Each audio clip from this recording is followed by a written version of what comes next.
Inexplicably, defendant's counsel, Kells, failed to challenge several jurors who ultimately sat on defendant's jury who were clearly unqualified to serve on account of their preconceived beliefs about defendant's guilt. Welcome to the Only Male Cruise Show, the podcast. I am the Only Male Cruise. Be sure to hit the like button, share, subscribe, leave a comment. You know I want to hear from you. Copyright disclaimer regarding fair use is in full effect. The views and opinions expressed in this show, you guessed it, they're all mine. Let's go to work.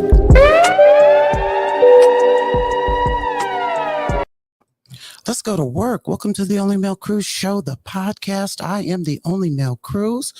All right, so check this out. A couple of days ago, 48 hours ago, we had infamous Sylvia in the house, and she shared with us some specific details about the R. Kelly trial in New York, and the fact that, she gave us some transcripts, and we were able to really get the truth.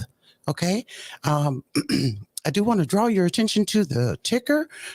In this ticker is infamous Sylvia's Cash App.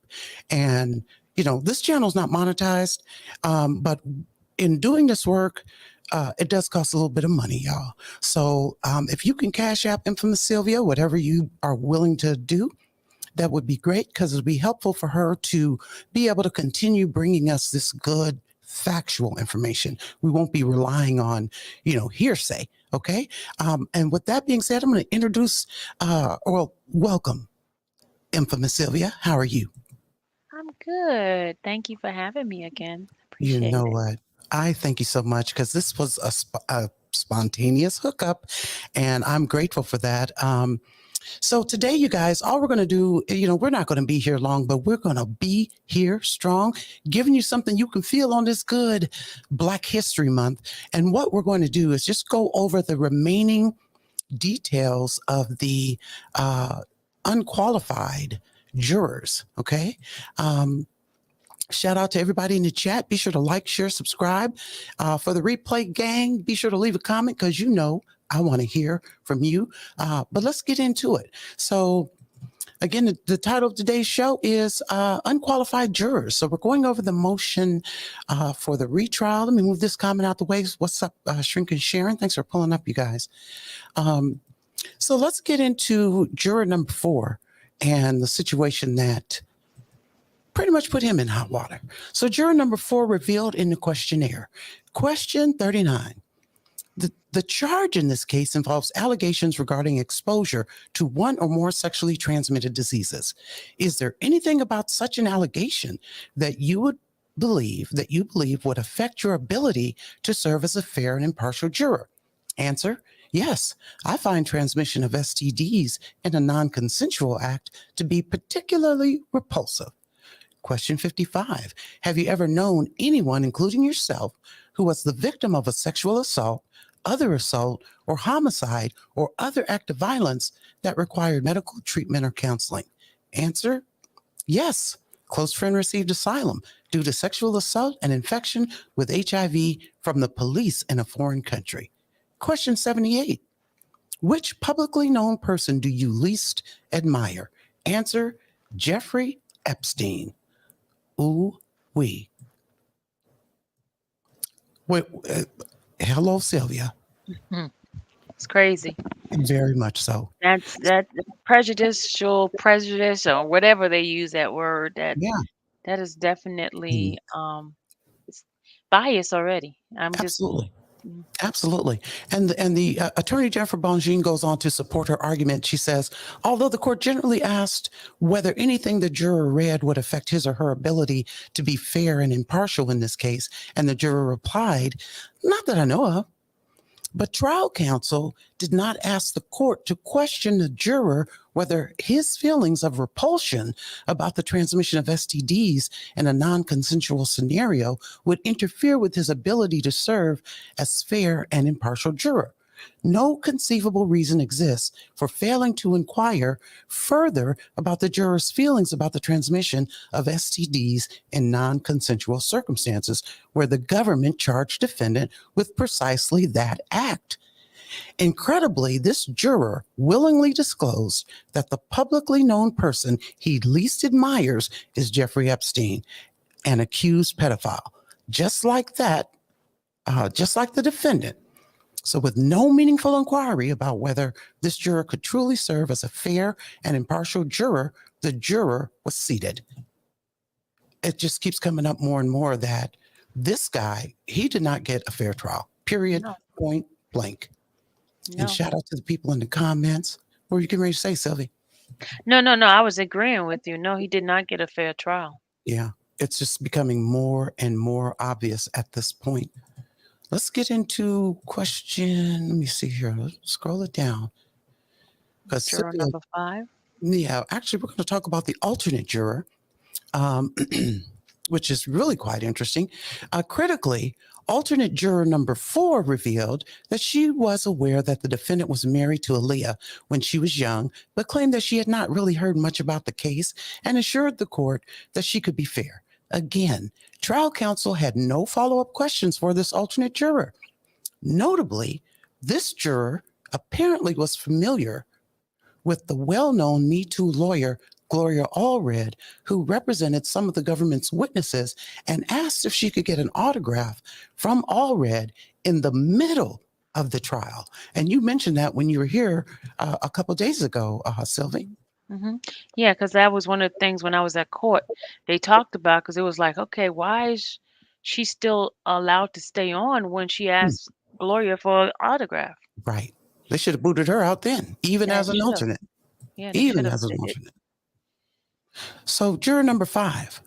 Now, juror number 5 disclosed in the questionnaire, question 31. Have you watched or heard any interviews of Robert Kelly or any TV shows featuring him or any specials or documentaries about him? Answer, yes. Question, what were your general impressions? Answer, he loves underage girls. Question 32, from what you have seen or heard, do you have a general impression of the defendant? Answer, somewhat negative. Mm-mm. Bear with me, y'all. Oh my God. Yeah, I had that comment in the way. It threw me off. It threw me off. So let's see what. Somewhat negative, and you think that's going to be impartial juror?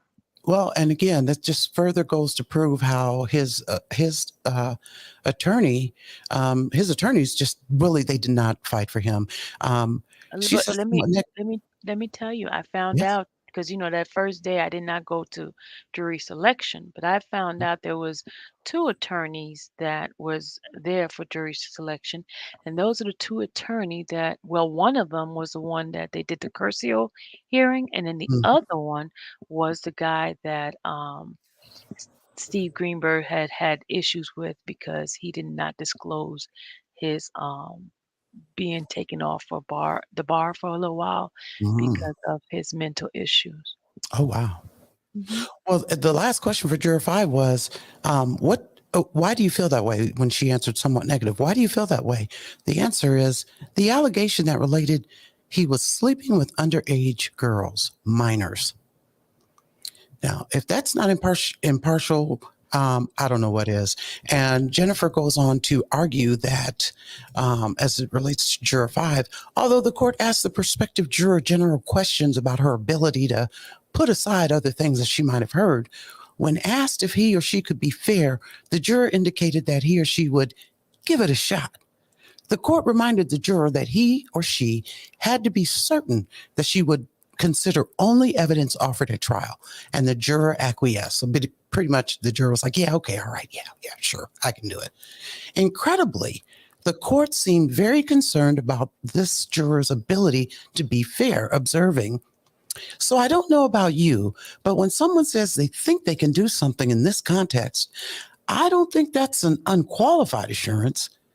And I don't know what the party's position is on that. I think I pushed her pretty hard on it, and we still ended up with, I think so. So let me hear from the government if you have a position on that.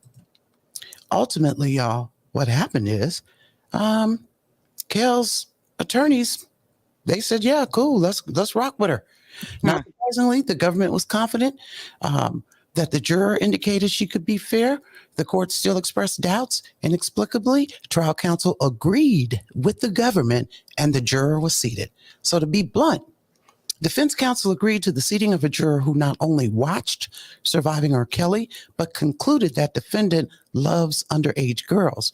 There simply cannot be any trial strategy for failing to excuse this juror for cause. Had trial counsel, i.e. R. Kelly's counsel, challenged this clearly unqualified juror, the court seemingly would have struck him or her for cause. Trial counsel not only didn't move to disqualify the juror, he didn't even ask the court to probe more deeply into the juror's statements on the questionnaire that the defendant loves underage girls. These folks were asleep at the wheel. They were asleep at the wheel. Shout out to everybody in the chat. Sure do appreciate you for pulling up. Be sure to like, share, subscribe. For the replay gang, leave a comment because you know I want to hear from you. Let's see. So now we are into juror 7. Now, juror number 7 also revealed in his questionnaire that he'd heard about the case and the alleged crimes. Trial counsel did not ask the court to question the juror further about what he'd heard specifically or where he heard it. The court merely asked the juror whether he could put aside what he heard and rely on the evidence presented.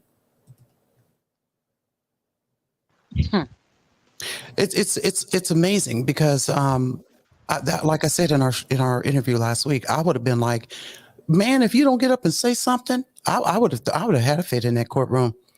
Juror number 8 also disclosed that he or she had heard about the crimes defendant is alleged to have committed and further indicated that he or she believed that the allegations related to another case in another state. Again, trial counsel failed to probe what's precisely the prospective juror had heard or conduct a meaningful inquiry into whether she would be fair given what she'd heard. Man. Oh my goodness. Juror number 9. Now with juror number 9, she also indicated that she knew the defendant had issues with the law, but could not say exactly what for. She also described the Me Too movement as the power structure of the male-dominated movie industry has been turned on its head. So essentially, there's some typos in here, but essentially she's saying that she identifies Me Too as the power structure that has turned the movie industry on its head because that, when Me Too got big, they did go after Harvey Weinstein. Again, trial counsel did not ask the court to question this juror about any details she may have heard about the defendant's issues with the law, nor did she ask that the court inquire about the defendant's views concerning the Me Too movement and the role in changing the power dynamics in this male-dominated movie industry. Ms. Gill says, wow, this is very sloppy. No doubt about it. That whole process. Shout out to Octavia. If whether Kels did it or not, he deserves a fair trial. And so far, he hasn't gotten it. We're going to get to juror number 12. And that is juror number 12 offered several concerning answers in response to the questionnaire. Question 29, have you read, seen, or heard anything about the case, the alleged crimes, or people involved? Answer, yes.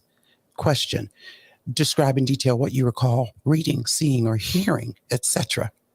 Answer, sex with minors, specific details do not come to mind. Parodies on TV regarding details of defendant's personal life, which she saw those on SNL, the Dave Chappelle skit. And also that Kels was in jail previously and then released.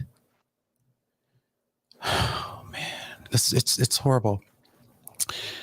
Same with this, still with juror 12, question 30. Have you read or seen or heard about R. Kelly? Answer, yes. Same as answer above.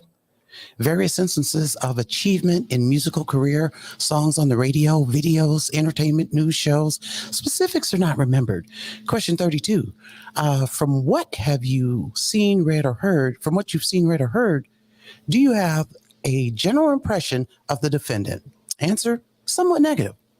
Question, why? Answer: I really never cared one way or another regarding the defendant.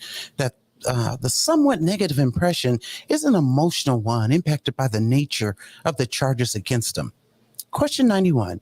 Do you know anything about the Me Too movement? Answer: entertainment industry led movement encouraging women to come forward and name their accusers, associated with accusers of Harvey Weinstein, various news articles, and TV news segments. Okay, so there's no reason for these jurors to have been seated. Period. Point blank. Comment from Shawty. Let Bongine do get R. Kelly conviction overturned. The U.S. attorney already said that R. Kelly will forever be branded as a sexual predator. So R. Kelly will forever have this dark cloud over his head. Very true, and I agree. What are your thoughts on that, Sylvia?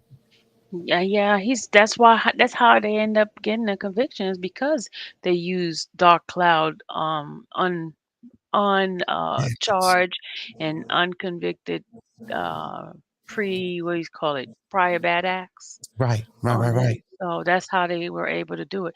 But I wanted to interject too, because I was just reading the other day that that police officer that killed that black boy only got 2 years in jail, and now Right. they're trying to give Mr. Kelly over 40 something, 50, 60, 70 years. Now come Mm, on, come on, mm. come on. With these unqualified jurors, it's We're crazy. unqualified. I mean, come on, y'all. Yeah, Let's just face it. I yeah. don't care how much you don't like him. Hmm. The fact is, this man is being railroaded, and it's not right. Absolutely. And I'm going to get into a little bit of the commentary that Jennifer Bongine um, had on here about juror number 12 in particular. She says your trial counsel questioned the juror about his or her ability to be fair and obtained assurances that the juror would be or could be fair. But trial counsel did not bother to ask the court to inquire about the juror's reference to the defendant's personal life, sex with minors, or the Dave Chappelle SNL skit, which referenced prior allegations against the defendant of videotaping sexual encounter that depicted him urinating on a minor, a crime for which he was prosecuted, although not convicted. Double jeopardy much?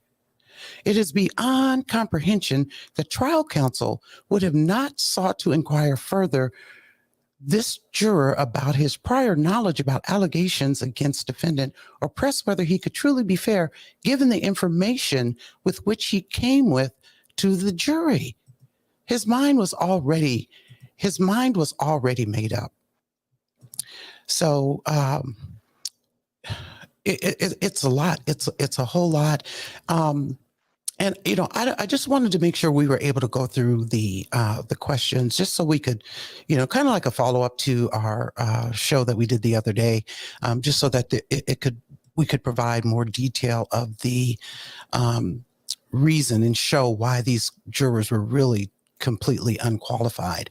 But you did on your channel the other day, just yesterday, I think, you did a response. She got a response back to her motion. Sylvia, is that correct? Well, she got a response. The judge said that. Now, listen to this, guys. The judge is talking about the format and the amount of pages. So she rejected without prejudice, so she can Mhm. resubmit it in. And now she's giving the government additional time. Now that they know that what Bongine has already put in, so they're getting an additional 20 Mm, days. So see. she's making Bongine to redo it and ask for permission to get additional pages and then Mhm. resubmit the same thing.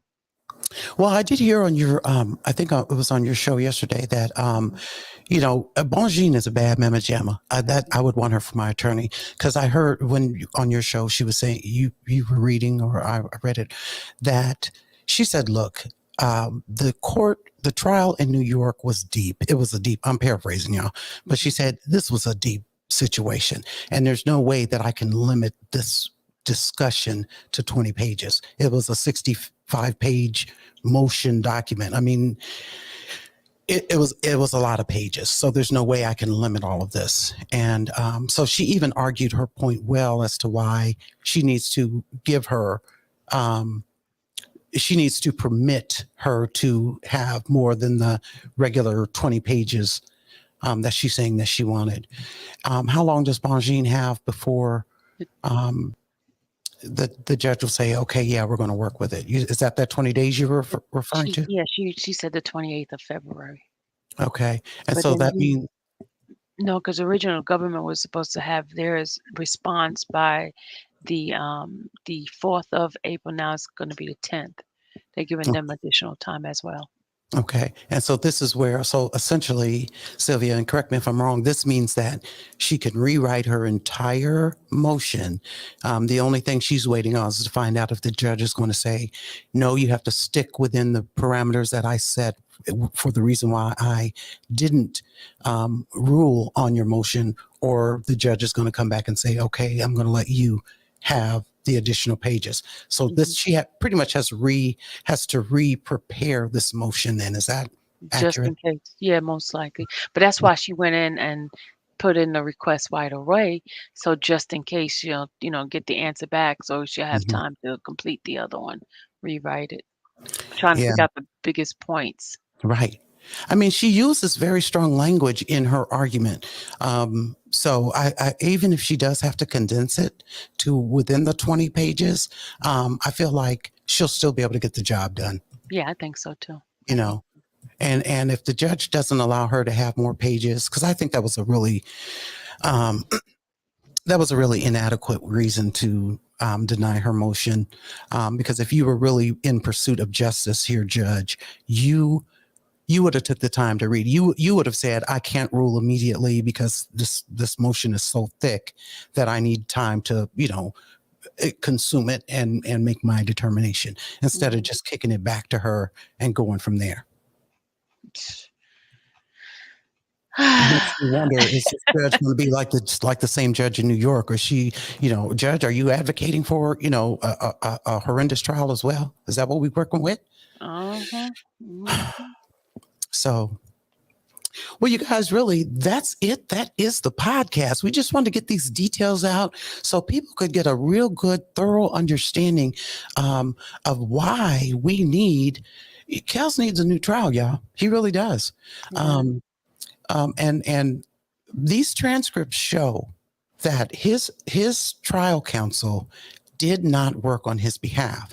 And I do once again just want to ask you to like, share, subscribe, leave a comment. We want to hear from you. Also, be sure to follow Sylvia on Infamous Sylvia on YouTube, Twitter, Instagram. Look at this ticker, y'all, because Sylvia's Cash App is in here. We got these details because of Infamous Sylvia, and just to help her to continue to keep giving us the tea like we need it and like we want it. Be sure to hit her Cash App if you can. Um, Other than that, any last comments you want to make there, Sylvia? Well, I thank you so much again, Mel, for getting the information out because it's all about truth, guys. Mhm. We all want fairness in the justice system. You don't want, say, if it was you in this situation like this, you will want your trial to be as fair as possible, So true. regardless. Everyone deserves that. That's what we're here to stand for. Absolutely. And Transparency in the court system and right, and fairness. right. And I'm just so happy to have met you, Sylvia, because in my book, before this, Kels was guilty. He had received a fair trial because I didn't know to look all deeper into it, you Mhm. know. And so I'm glad that I'm not walking around with a yep, done. He's done. Yeah. Especially Hey, knowing that he wasn't hey, done right.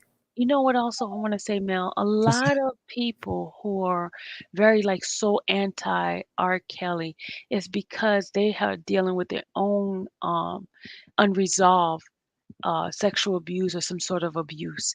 And they, Hmm. they they putting him as the poster child to get everybody that's feeling the pain that they never got justice for on Right, him. And that's right, what the thing is. They don't know his actual, they going just by rumors in the windows. right, And you had people working against him. You had right, managers who was upset because he fired them and they were part of this whole setup. Look at Barry Hankerson. He right, felt that he owned Robert. right. And he told him, what's his name? What's the Louis Farrakhan Yeah.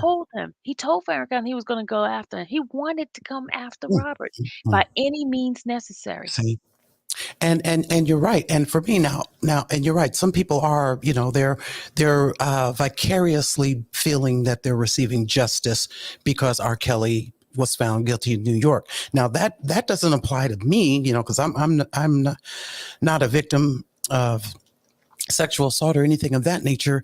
But I would never have thought that in real life, now on TV, one thing, but in Yeah. real life, that attorneys, you would actually seat people who clearly were unqualified. So I would have never thought that. Had I not read these, I'd have been like, yeah, whatever. Y'all are Lying, biased. making up Mhm. stuff. Yeah, they're just making it up. And just like Kimberly Black is saying, rumors for so many years. That's what I would have been like. Oh, whatever. Y'all just making that up. That man got a fair trial. They don't do that. Well, we are seeing firsthand that they do that. And his attorneys did not fight for him, period, point blank. So I got to stay on the case. And I want to make it known that I'm on this case because of you, infamous Sylvia. And anything I can do to help you do what you do, I'm there to do it, because it's really at this point a fight for justice. This is a Black man who, at this point, whether, like I said, whether he's guilty or not, can we at least get a fair trial for him and let it go from there? Mhm. Because, go ahead. Oh, wait, one of the things I wanted to say, guys, if you, I know, and I know some of you guys love Tasha K and all that, but Tasha K was the instrument used on social media to bring Kells down. See, And you guys know for a fact, and that's why I'm waiting for the transcript. The reporter told me she's almost complete, and I'll be one of the first persons that she get it to. and that's why your cash app is in the ticker right now. So if you can donate to it, y'all, go ahead, keep on, Sylvia. What? Yeah, I was saying that I want to show you guys how much of a liar Tasha K is. Mm, And that's why, because she called the people that was reporting the case liars. And I take you did. offense for it, Yeah. because don't call me a liar, when Mm, I know for a fact I'm not lying. right. Why would I even lie? What was the purpose of that? Thank you. So it's personal for me, y'all. Right. It's very personal. That's why I want to get this transcript. I mean, I'm almost there with the finances, but I got Yeah. to get it. I got to get it. Period. Well, you guys, please hit that cash app. Make make it rain on Sylvia's cash app. You hear what I'm saying? So that we can get. And when you get those transcripts, Sylvia, I know you're gonna bust it out on your channel, but I'm just asking you to come back over here, Yeah. converse with me about it too, because yeah, and No, and we're working this thing. We got to get this out. we Serious. got to do it, girl. We got Got to to do do it. So, y'all, that is it. That is the podcast. Be sure to like, share, subscribe, leave a comment. You know, I want to hear from you. And until next time, y'all, we are going to see you when we see you. Thanks again, Sylvia. Welcome to the Only Male Cruise Show, the podcast. I am the Only Male Cruise. Be sure to hit the like button, share, subscribe, leave a comment. You know I want to hear from you. Copyright disclaimer regarding fair use is in full effect. The views and opinions expressed in this show, you guessed it, they're all mine. Let's go to work.